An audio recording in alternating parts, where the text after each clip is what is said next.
Alors on est dans un setup complètement différent aujourd'hui, je vous fais voyager un peu. On est à Rome, en Italie, on est dans un format transportable. Pas de grosse caméra, pas de setup, pas de lumière. Aujourd'hui je fais vraiment avec les moyens du bord, mais j'avais quand même vraiment à cœur de vous faire cette vidéo et vous allez comprendre pourquoi. Moi je sais même pas ce que ça va rendre franchement. Donc j'ai démarré cette chaîne YouTube il y a 6 mois en parallèle de mon travail, donc je suis product manager dans la tech. Mais je sentais que dans mon travail, il manquait vraiment une dimension créative. J'avais envie d'explorer d'autres choses.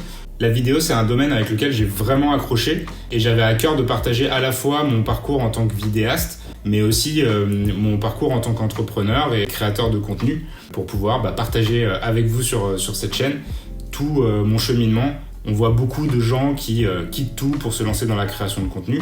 Tout le monde n'a pas la possibilité d'être dans cette situation-là, moi le premier.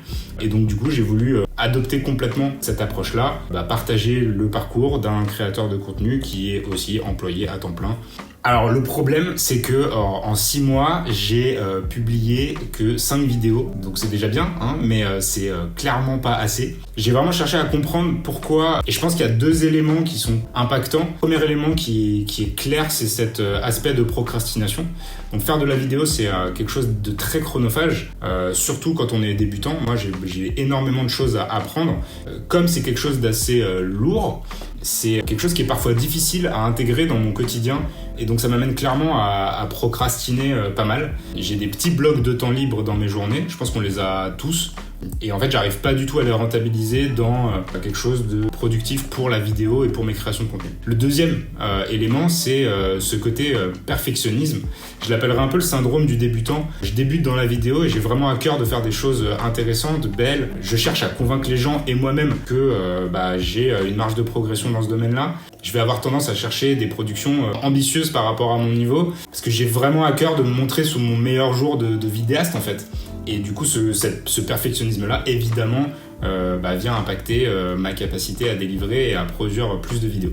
Ce syndrome du débutant, là, c'est vraiment l'horreur.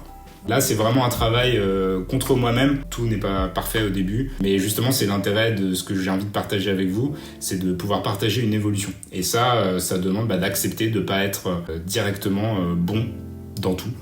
Du coup, ce double problème, ce que ça représente pour moi, c'est beaucoup de frustration. Chaque vidéo, je l'ai en tête pendant une période de temps assez longue. C'est comme un marathon, en fait, plutôt que de faire des sprints. Ça me fait déconnecter avec la sensation de publication. Et du coup, j'ai une sensation de stagnation. Bon, allez, on est en Italie, on va en profiter. Ça fait beaucoup de choses. On va se faire une petite pause. Je vais me faire un petit café et on reprend ça tout de suite.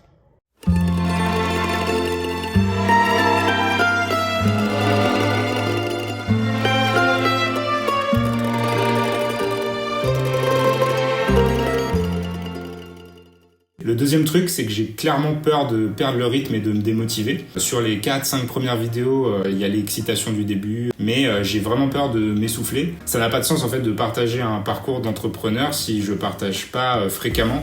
Si je continue de publier une vidéo par mois, en fait les gens se déconnectent, on perd ce côté quotidien et évolution. Et c'est vraiment quelque chose que je veux garder puisque c'est une des composantes importantes de cette chaîne. Le déclic, je l'ai eu grâce au Défi Brick. Le Défi Brick, c'est quoi en fait le Défi Brick? C'est un mouvement, c'est plus de 5000 créateurs français qui sont réunis grâce à Valentin Descaires et Kylian Talin. 21 jours de création de contenu tous les jours sur le réseau de son choix. Moi, j'ai choisi YouTube et Twitter. D'ailleurs, j'en profite, vous pouvez toujours me rejoindre sur ces réseaux, soit en vous abonnant sur YouTube, soit venant tchatcher avec moi sur Twitter. Et donc ce défi, en fait, je me suis lancé là-dedans un peu tête baissée. Je me suis dit que c'était une super opportunité pour me challenger parce que 21 créations en 21 jours, j'ai jamais fait ça en fait. Donc je me suis dit top, ça va me donner le déclic et puis surtout ça va me permettre de rencontrer plein de créateurs français. J'ai rencontré des gens géniaux et ça m'a donné une énergie folle. J'ai vraiment la sensation d'avoir connecté avec une tribu et surtout j'ai vraiment pris goût à appuyer sur publier. Du coup, comment on fait quand on procrastine, quand on est perfectionniste et qu'on a pris goût à la publication? Il faut que j'affronte le problème.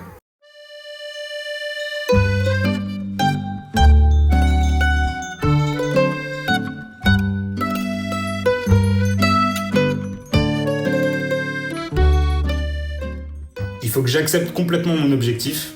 Je sais que pour pouvoir grandir en tant que vidéaste et créateur de contenu, il faut que j'arrive au moins à publier 2 vidéos par mois. Je dois complètement intégrer ça. l'accepter, me le donner comme objectif, puisqu'il est ambitieux, réalisable, atteignable, je le sais. Il faut juste que j'accepte de me l'imposer. Je sais que c'est un objectif qui va complètement contribuer à ma réalisation. Voilà, il faut l'écrire, 2 vidéos par mois, c'est mon nouveau standard. Je ne fais pas une vidéo par semaine, parce qu'une vidéo par semaine, ça serait vraiment impossible dans mon quotidien. Je préfère garder quelque chose de réaliste que je peux atteindre et qui va aussi me permettre d'explorer, de faire un minimum de quali, puisque c'est vraiment quelque chose que j'ai à cœur de développer. Du coup, évidemment, ça veut dire que je pourrais pas tout scripter, hein, c'est ok. Cette vidéo, c'en est la preuve, j'ai pas de script, c'est la première fois. Et c'est aussi aligné avec le message de ma chaîne. Il faut apprendre à composer avec ce qu'on a. Là, aujourd'hui, j'ai pas d'ordi, j'ai pas de setup, mais j'ai quand même une caméra avec moi dans mon iPhone. J'ai pris un trépied stabilisé et hop, on est parti, il y a de quoi faire une vidéo en fait. Ça va me permettre de développer mon style, de vous proposer quelque chose de peut-être plus authentique, mais surtout ça va me permettre de respecter mon objectif de 2 vidéos par mois en parallèle de mon travail. Et de suivre ce défi que je me suis fixé, 1 an pour vivre de mes créations vidéo sans quitter mon travail. Avec le défi Brick, j'ai senti que quelque chose se passait en moi, à la fois en tant que créateur, mais aussi autour de moi. J'avais 2 options, soit continuer de faire des vidéos, travailler avec un setup que je connaissais et rester dans la maîtrise, soit viser 2 vidéos quoi qu'il arrive, un objectif plus ambitieux, mais qui allait maximiser mes chances de réalisation. Et c'est cette voie-là que j'ai choisi d'adopter et que je voulais partager avec vous aujourd'hui. J'ai accepté de tomber le masque, faire tomber le perfectionnisme et de montrer la réalité du créateur qui est parfois dans la galère. J'ai choisi cette 2e voie parce qu'il faut que j'arrête de me trouver des excuses. C'est ultra inconfortable, je vais pas vous mentir. Je suis hyper curieux de savoir comment vous avez trouvé ce format. N'hésitez pas à mettre vos feedbacks dans les commentaires. Et ensemble, je sais qu'on va réussir ce défi et que dans 1 an, j'arriverai complètement à vivre de mes créations vidéo.